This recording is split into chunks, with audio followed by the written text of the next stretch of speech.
All right, so you got your 22mm f2 EFM lens, or maybe you have a nifty 50, something at 1.8 or 1.4, and you love that the lens has that beautiful creamy background blur, and everything just blurs out behind you. But then you take it outside and you're like, hey, it's not doing the background blur thing. What gives? Why is it happening? And how can you go from this to this?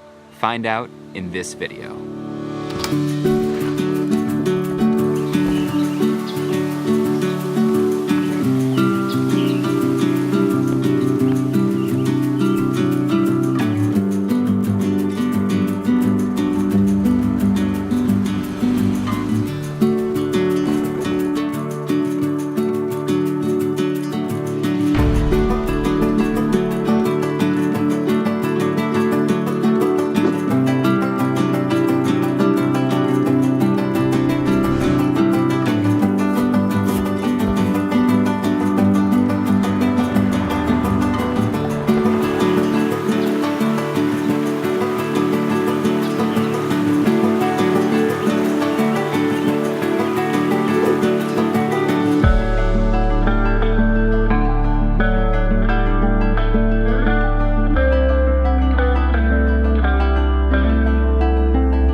I'm Miller, magician and motivational speaker, and welcome to Behind the Magic, where we do inspiration tips and tutorials for creative people like you and me.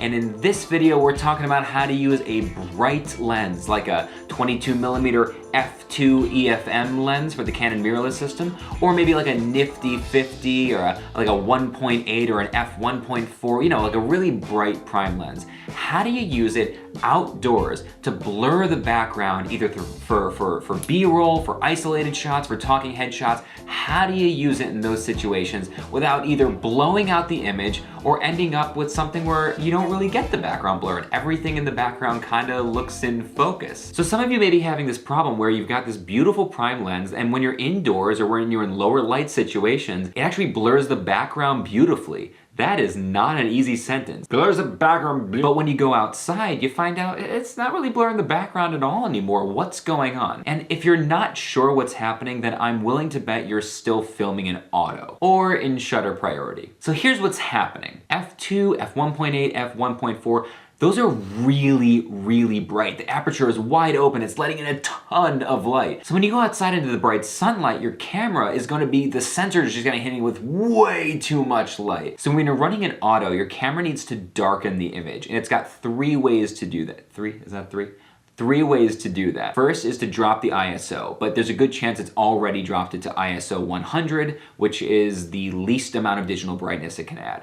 So then it's going to go to the shutter speed and the aperture. Your camera might try to jack up the shutter speed all the way up to 1/150th, 1/200th, and that is something you really don't want to do, because when you jack up the shutter speed, you get this really shaky, jittery, Saving Private Ryan looking. Saving Private Ryan. I can't talk today. There's really jittery looking footage, and you really want to stick to the 180-degree shutter rule. Your shutter speed is always twice your frame rate. So if you're shooting in 24 frames per second, you want a 1/50 shutter speed. If you have no idea what I'm talking about right now, go check out this video right here. That is a comprehensive tutorial on how to shoot in manual. And the other way that it's going to try to darken up the image is by dropping the aperture, by closing off the aperture to let in less light. So if you have, an f2 lens, it would try to drop it maybe to f5.6, f8, f11, f16, and what happens is there's an unintended consequence of darkening up the image by dropping the aperture. Higher apertures like f8, f11, f16, they provide a much wider depth of field.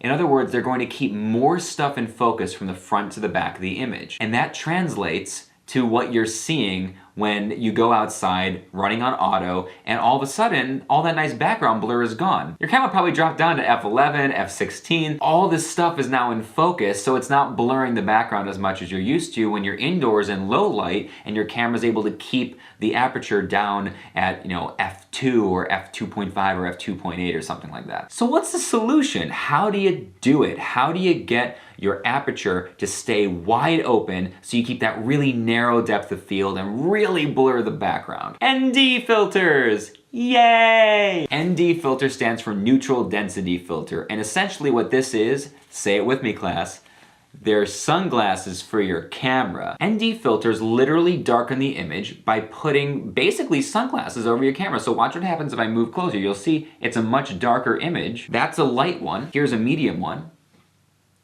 Much darker. If I go to this really, really heavy one, here's a heavy ND filter.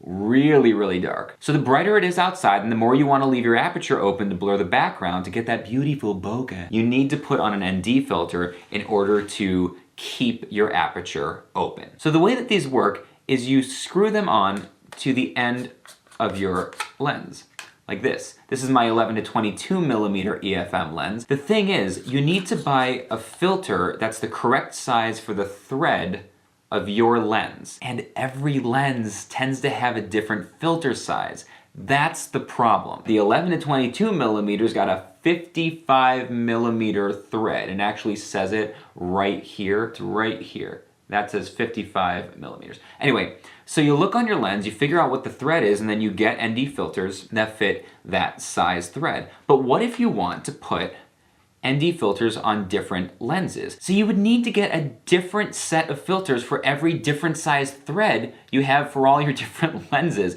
And that, I mean, no, who's got money for that? Some people got money for that. For example, the 22 millimeter EFM lens actually has a tiny 43 millimeter thread right here.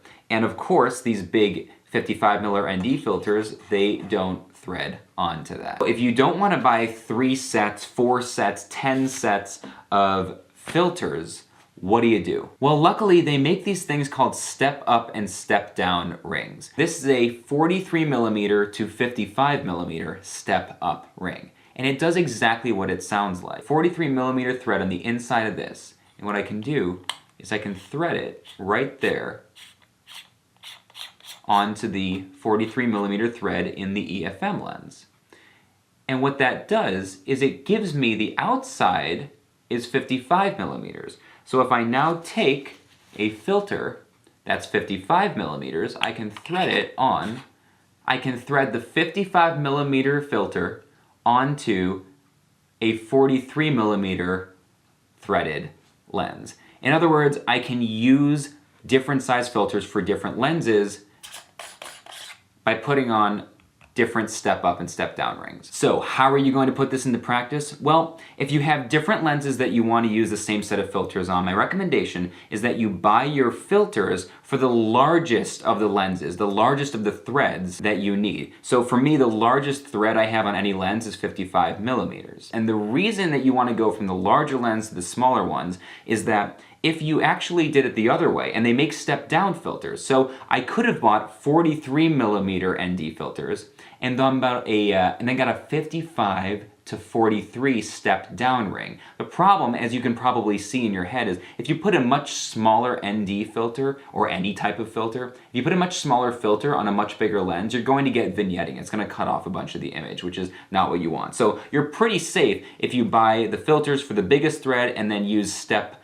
up filters, step up rings for your smaller lenses. All right, now I'm gonna show you an example of the difference between using the 22 millimeter outside without an ND filter, where in order to keep the image from blowing out completely, I had to drop the aperture, which led to a much more in focus background, versus using light, medium, and dark ND filters so that I could open up my aperture, blurring the background better. Check it out.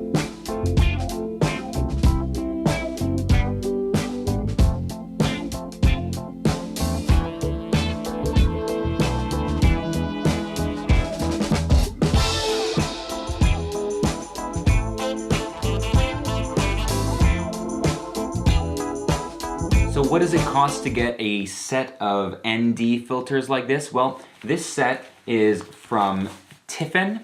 I got this on Amazon for $42. It comes with the soft padded case and a light, medium, and dark ND filter. I have no experience with any other filters other than Tiffen, so I can't compare them to the higher, more expensive ones or the less expensive ones, of which there are both. This was a nice medium price, so I figured it would do me well, and I've been using them for like a year. But until recently, I was only using ND filters for my 11 to 22 millimeter, which was great because it allowed me to at least keep it down at 4, which is the widest open that it goes, so that I got at least a little bit of background blur when I was vlogging outside. But now that I have this step up ring, it's beautiful to be able to shoot B-roll and talking head stuff outside and get that amazing background blur. And let me just tell you, this step up ring, it's like $7 or $8.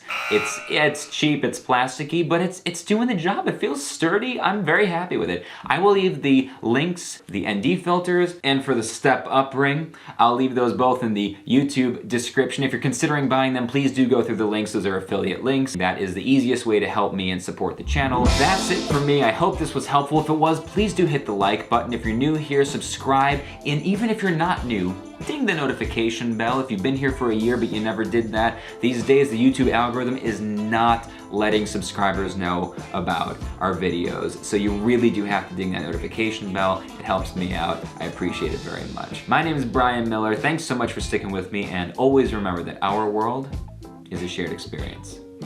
Have a great day.